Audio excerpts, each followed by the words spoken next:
overstimulated, overstimulated, overstimulated. What do we know about chemical bonds so far? Go. No, hydrogen bonds. There are 5 London dipole forces are the 4 types. weakest. 3 types we know. 2 of them are Dipole. No, dipole. It's not a bond. What? Get out of my head. I'm done. I'm on. No, I actually think I ate this test. Yeah. Okay, Marsha, we'll make There's it 3 back. types of bonds. I get an A on this What else test. do we know? There's also like not bonds, but like attraction power. That's fine. That's not bonds. I want to talk about bonds. Caden? What? Electronegativity affects what type of bond we make. I like it. What else do we know about bonds? The polarity. Just because What are they made of? Just because something. It's just a Polar bond. molecule. electron. What are you? What? They're made of electrons. What? Bonds are made of electrons. Bonds. Okay. Oh yeah. Oh my gosh. Sorry, my bad. Okay. Where are electrons? Inside the nucleus. Around the. Wow. Oh, wait. No, Don't ever say that again. What? Okay, I'm done. I'm on it. Electrons are in the cloud, yes? Yeah. Yeah. More specifically in the cloud, they would be in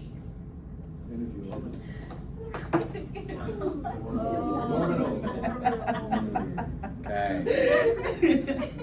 So here is the beginning of the thing we've been ignoring for a long time.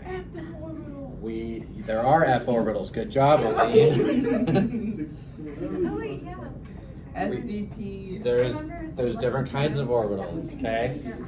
Oh yeah. I forgot. 4-leaf clover. That's Yes. Okay. So we know that there's different orbitals, and then we kind of just moved on from that, and we said, yeah, electrons can make molecules by making bonds, and then we got extra fancy, and we were like, yeah, we can even predict the 3D structure of a molecule.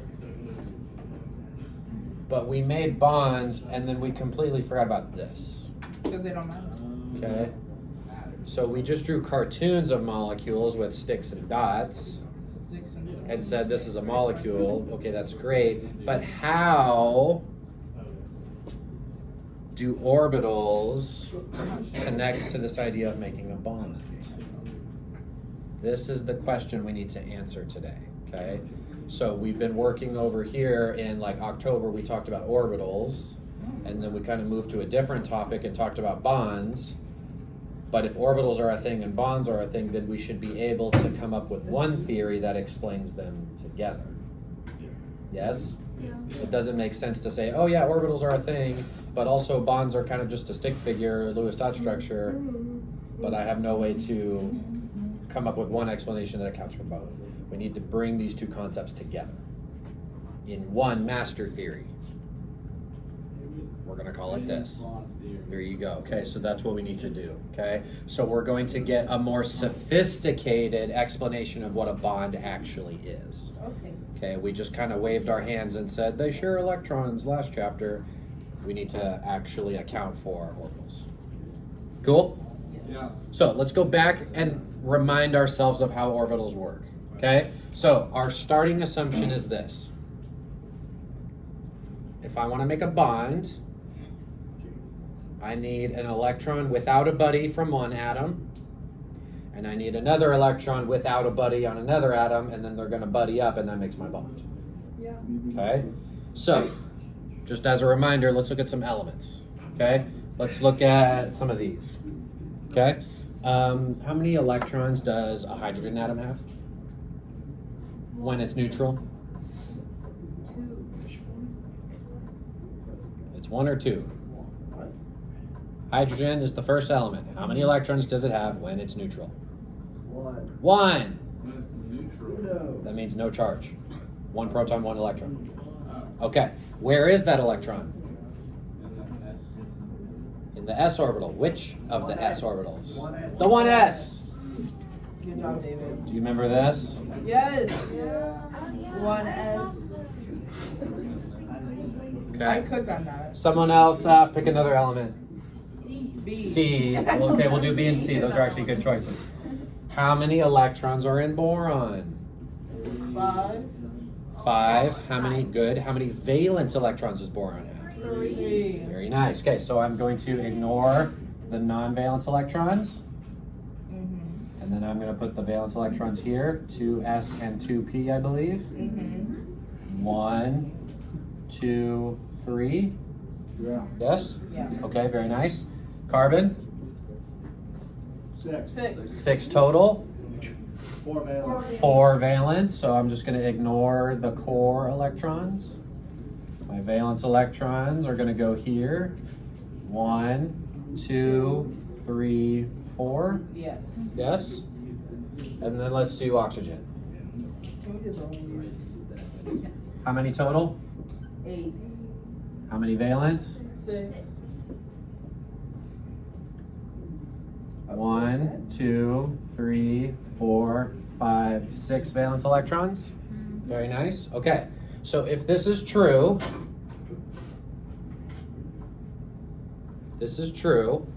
how many bonds do I expect a hydrogen atom to be able to make? 1. 1, because it has one unpaired, and then I assume the other atom would have an unpaired and then make a bond. Okay? How many bonds do I expect boron to be able to make? 3. How 2. many unpaired electrons do I have? 1. One unpaired electron, which means I could make one bond according to this assumption. Okay. So for example, maybe this could bond with this, and I would maybe expect that to be a compound that exists. Okay. Okay, if I'm putting all this together. What about carbon? How many bonds do I expect 2. based on this diagram? So then I might be able to predict that this is a compound that maybe exists based on these assumptions. Yes. And then I would assume that oxygen also can make 2 bonds. And so maybe water is a thing.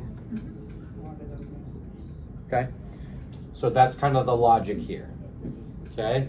Great. So we're taking steps 2. We're trying to figure out how do bonds work in terms of orbitals. How do I use orbitals to explain bonds? We know orbitals are a thing. We know bonds are a thing. I got to make those 2 ideas go together. Yes? So could I not bond more than 2 things to oxygen? That is a good question. Can I not bond more than 2 things to oxygen? According to this, no. We have to figure out if this is actually correct or not, though.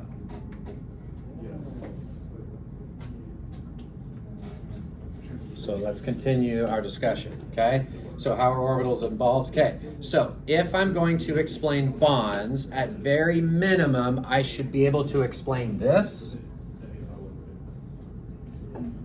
The number of bonds that a certain element can make, and I should be able to explain the shape of the molecule, aka the angle between the bonds, okay? Those are kind of just like bare minimum things that my theory should explain, okay? If I can't explain this, then my theory is not very great. Okay, there's other things we should be able to explain about bonds, but that's just a starting point. Cool? We okay so far? Okay, I need to change colors. All right, so let's start simple. Let's start with the most simple bond we can think of in the most simple molecule you can think of. What is the smallest atom with the smallest, lowest number of bonds you can think of? Hydrogen. Hydrogen 2. Yeah. Simplest molecule known to mankind. Yes? So, here's a hypothesis of how a bond could work. Maybe I have 2 hydrogen atoms, and maybe they have unpaired electrons, and maybe to make a bond, the orbitals just overlap, and that's a bond? Maybe. Seems like a reasonable hypothesis. So if I were to visualize it, it might just look like that. Yeah. Okay, so, and then I'm sharing electrons. Yeah. Okay, so does this align with reality? Is it true that hydrogen only makes 1 bond? Yes. Yeah. Is it true that this molecule is a straight line? Yes. Okay, so far my theory is looking pretty good. It explains that one molecule pretty well. Yes. Let's try another one. Okay. Let's try carbon. Okay. Based on what we said earlier, I have 2 unpaired electrons here. We saw that in the diagram a second ago. So I would predict that I could make 2 bonds with carbon. So maybe this is a compound that should exist. Okay. Let's see if we can visualize what that might look like. So my electrons are in the p orbitals for carbon. What do p orbitals look like? What shape are they? Dumbbells. They're dumbbells, aren't they? And they come in pairs of 3, all at 90 degrees. Yeah. Yeah? Just in the... Can you shut off this light? The camera is kind of glaring bad. Can you shut off the light mix? There we go. Just trying to make the video better. Ooh, fancy. So, okay, so just so we're clear, this is a p orbital, right? The whole dumbbell. This is a p orbital. And then that's a p orbital going in and out of the screen. Okay, cool. So I've got an unpaired electron, I've got an unpaired electron, I've got some hydrogen atoms with unpaired electrons, and so maybe the way I make a bond is I just overlap the orbitals and they share those electrons, and that's how it works. So if that's how it works, it would just kind of look like that. Thank you. I'll come look at it later. Okay. Yeah, here's my thing down here. Yeah, just throw it on the lap. Thank you, gents. Okay, great. So here's my CH2. Looks interesting. Let's talk about the number of bonds and the angle of the bonds. Is it true that carbon only makes 2 bonds? Yes. Think about all the Lewis dot structures you've drawn in the last month. Yeah, that makes sense. Does carbon only make 2 bonds? No. No. Carbon makes, if you flip back in your notes and you look at every compound with carbon, carbon likes to make 4 bonds. I thought that was not possible to do. Well, in nature, you said in nature it's not possible. Well, usually over to something. If you look back at your notes, of all the molecules that really exist, that really have carbon in real life, they all have 4 bonds to carbon. Yes. Yes. Which does not align with this hypothesis. So It's flawed, okay. And then it's extra flawed because here's this bond, here's this bond. What angle is that? 90 degrees. 90 degrees because these p orbitals are at 90. Does that align with what shape a 2 bonded molecule should make? It should be 180, like linear, or something like that. Okay, so this hypothesis is not great. Yeah. This idea that I can make a bond by just taking orbitals and overlapping them it's a good start, but it's flawed. And not only does it not explain this very well, it actually doesn't explain a lot of things very well. So there's a lot of evidence against this very simple hypothesis. Let me show you real quick. Okay, we predicted this, okay? So we predicted that all of these compounds should exist, okay? This actually exists, this exists, this exists, this does not, this does not. So we've kind of got a mixed bag here. But of these that exist, they should all have 90-degree bond angles because we're dealing with p orbitals, but we know that that's not the case for any of these. So that's extra bad. What we know in real life is that if I make a carbon-hydrogen compound, we get methane, which is 4 bonds. So that's kind of weird. And then sulfur is also a problem. What's the electron configuration for sulfur?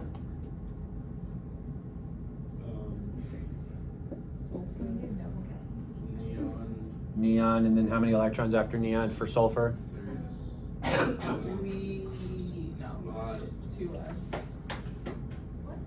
Wait, it's all filled up. Everything is. Oh, yeah. No, it's not. No, it's Look at 5. sulfur. How many electrons past neon are we? 5. Not 5. 6. Oh, I was looking at silicon. Do we see sulfur? Yes. Yeah. And we all see that it would be 6 valence electrons? Yes. Okay, so it would be 1, 2, 3, 4, 5, 6. So if I were to make bonds with unpaired electrons, how many bonds do I expect? 2. 2. How many bonds can it actually make in real life? More than 2. 6. Or 4, Or 4. which is more than 2, Yeah. which is confusing. Yeah, you lost. Okay. If bonds are made of unpaired electrons, Sulfur should not be able to make this many bonds. Okay, so we've got some work to do. We need a better theory, okay? Now, we're still pretty confident that bonds are made of overlapping orbitals, but if we overlap just normal orbitals, it doesn't work. It doesn't explain lots of things, okay? And then on top of that, it's even worse. Overlapping p and s orbitals does not explain double bonds very well, and it doesn't explain the bond angles that we know exist in real life, okay? So we have a problem, okay? Now, the way we fix this problem is kind of a shady thing that happens in the world of science, but this is the best we can do, okay? Unfortunately, we cannot just look in a microscope and look at chemical bonds because they're too small, you can't see them. They're also not a physical thing, like they're not a material, so you couldn't see them anyway if you zoomed in. So what we need to do is we're gonna come up with an explanation that may or may not actually describe real life, but as long as it lines up with the evidence, we're gonna go with it and say it's true. Okay, so this is kind of a weird thing. So we're going to make up a mathematical explanation of bonds, and as long as it lines up with the evidence that we know is true, we're gonna call our explanation valid. This actually happens a lot more in the world of science than you might think. Probably with physics and chemistry mostly because it's things we can't see, but this is a thing, okay? So we're still trying to, we're still trying to make overlapping orbitals work, and we couldn't get it to work, okay? So these are the predictions we made for CH2, okay? Do I wanna, I think I just kind of skipped something. I set myself up to skip a slide, that's awkward.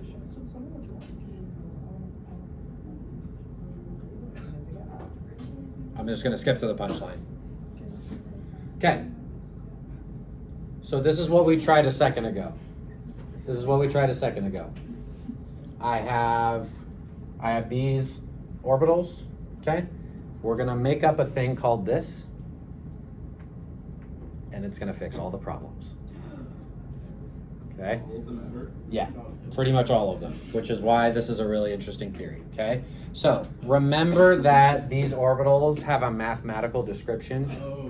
Remember we talked about quantum numbers are the mathematical description of these orbitals. So this is actually a graph, and if I take the equation and I graph it, I get this 3D graph, which is what the orbital is. This has a mathematical description, and if I graph that equation, then I get this three-dimensional graph, okay?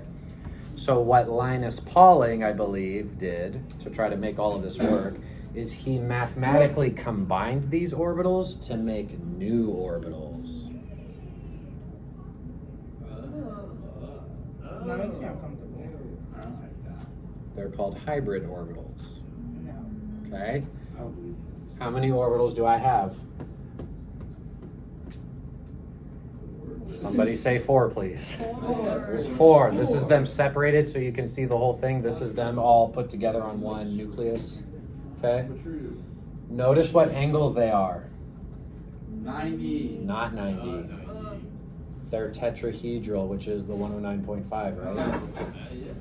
Yeah. Never mind. That's kind of nice. So if I were to make a 4 bonded compounds, I would need them to be tetrahedral 109.5, right? So we can mathematically make that happen, okay? Also notice how all of the bonds, or all of these orbitals are the same shape, which means that if I wanted to overlap them with hydrogen atoms, I could get the same amount of overlap on all 4 sides. Okay, if I study the bonds in CH4, the experimental data says that all bonds are 109.5, they're tetrahedral from each other, and it says that they're the same strength, which means I should have the same amount of overlap on all sides. And if I use these hybrid orbitals, I get that. I need you guys to focus. Okay? Are we kind of tracking so far? Okay. So what we're doing is we're literally making up new orbitals that align with the experimental evidence that we observe. And not only does it work with carbon and hydrogen compounds, it works for pretty much the majority of other simple molecules that we might experience, okay? Let me skip forward. If I wanted to make NH3, I have 3 bonds, and then I need an orbital with dots in it. If you recall, NH3 is a tetrahedral electron geometry. So these hybrid orbitals are the shape for NH3 that I need to make happen, and I can make the bonds and have the dots that I need. So that's kind of cool. And then for water, I need to be able to have 2 bonds and then 2 pairs of dots. And I will recall from Vesper theory that the electron geometry of this is also tetrahedral.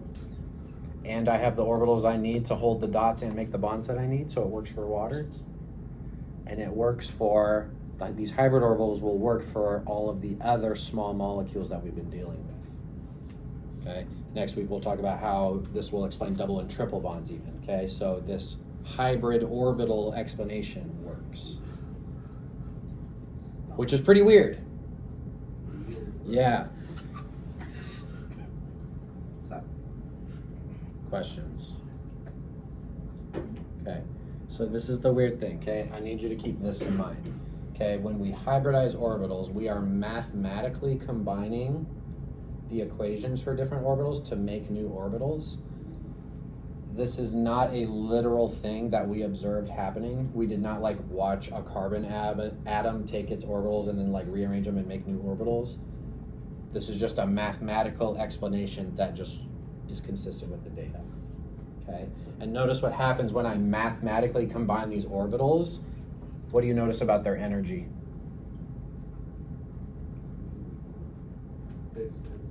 The energy is the same, right? Here I have low and high energy, yes?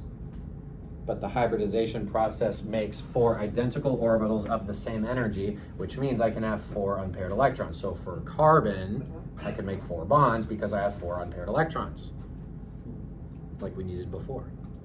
So hybridization solves the number of bonds problem because it makes orbitals of the same energy, so I can make that number of bonds.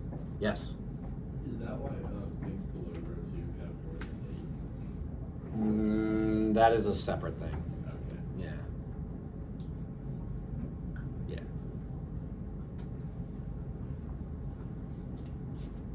Trying to think. I'm kind of skipping around. I'm just needing to make sure if I missed anything. Go back where? This?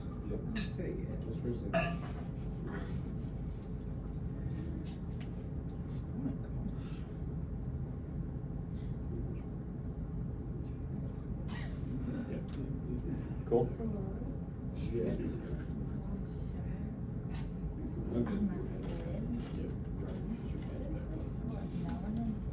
For those of you that are interested, my college physical chemistry textbook kind of shows you how some of the math of this works. Notice how here for methane, I've got hybrid orbital, hybrid orbital, hybrid orbital, hybrid orbital. Note, this is what mathematically is going on. I can add the equations for my 4 orbitals. I can add and subtract, I could add and subtract, I could subtract and add. You can do different combinations, and that's where the different orbitals come from, is mathematically combining the S and P orbitals that you had before. Okay, that's the simplified version. This is a little glimpse of what the math actually looks like. We will not be doing that on this class. Yes. But if you want to do some little rabbit hole reading, I could send this to you if you want. This is funny to us. I love it so cool.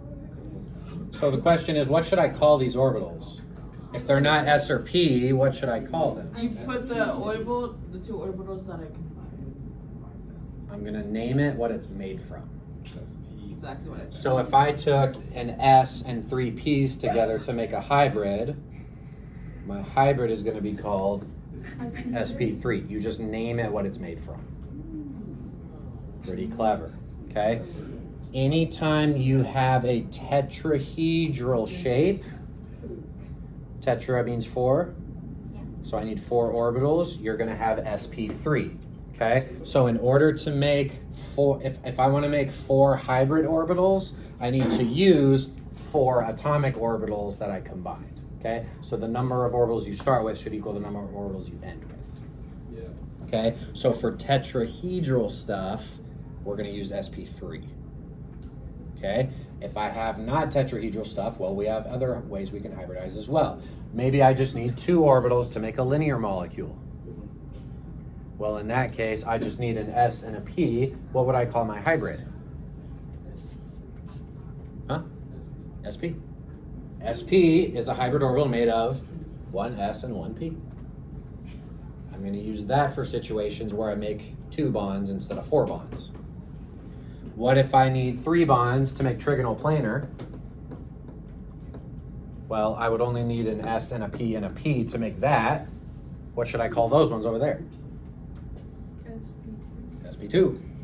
I use 2 P's and an S, so I call it SP2. Pretty easy, yes? We're just naming the new orbitals that we made. Okay, and then we already saw SP3. Okay, now this is if I want to make 4 bonds. Can we make, did we see molecules that make more than 4 bonds? Yeah. We did. We went to 5 and 6, didn't we? Sulfur. Sulfur can do that. Yeah, a lot of things. Anything past phosphorus, I think. So we can also do this and this. I can make hybrid orbitals from 5 orbitals or hybrid orbitals from 6 atomic orbitals.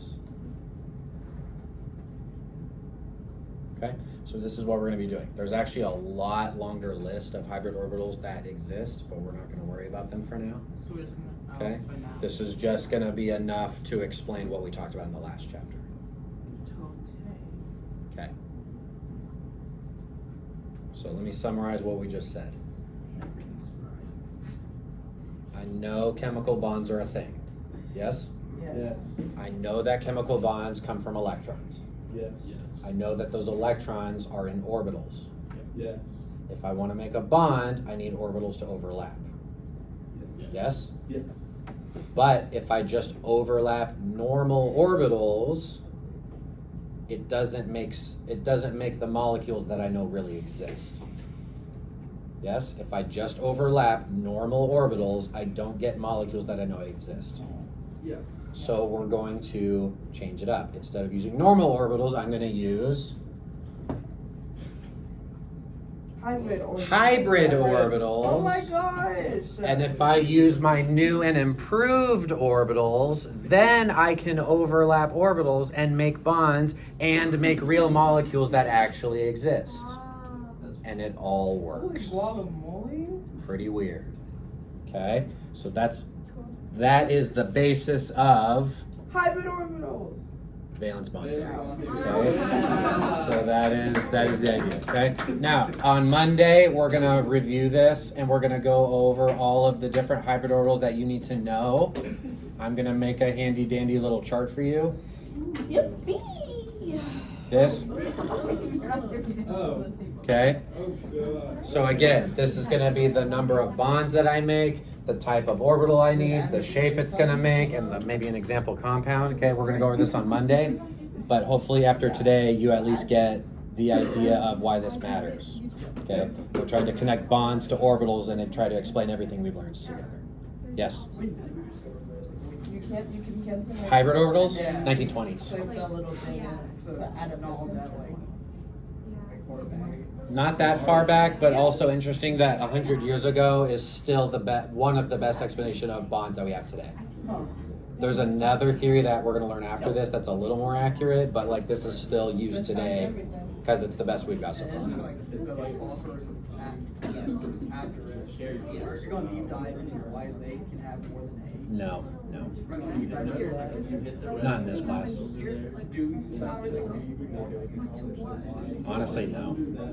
They just kind of say they can.